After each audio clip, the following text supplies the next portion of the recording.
Konstruksyon ng drainage canal at pagpapataas ng kalsada sa isang bahaing barangay sa Dagupan City sinimulan na. Silipin sa report. Halos araw-araw na pagbaha tuwing high tide ang karaniwang problema ng ilang residente sa Barangay Poblacion West sa Dagupan City. Madalas na hanggang tuhod ang baha sa ilang kabahayan. Ang problema sa baha sa barangay malapit nang masolusyonan. Sinimulan na kasi ang konstruksyon ng drainage, gayon din ang pagpataas sa kalsada. Lampas 2 talampakan ng taas habang 3 metro naman ang lapad o lawak ng ginagawang kalsada sa lugar. 1 metro naman ang lawak ng ginagawang drainage canal.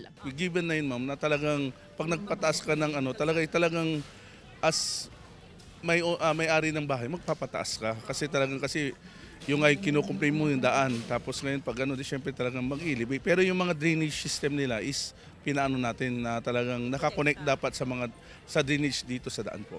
Malaking bagay para sa mga residente ang konstruksyon ng kalsada at drainage canal. Mahigit 500 pamilya ang makikinabang dito sa oras na matapos ang proyekto ng lokal na pamahalaan. Hindi worried ma'am kasi hindi naman binasa ibabaw eh. Hindi umapaw. Ang problema dyan ma'am, pag umapaw. Ang panawagan lang ng mga opisyal ng barangay na sana'y maging responsable ang mga residente sa pagtatapon ng basura para hindi ito maipon at bumara sa mga drainage canal. Inaasahang matatapos ang proyekto sa susunod na linggo. Kasama si Daryl Peralta, Jasmine Gabriel Galban, One North Central Luzon.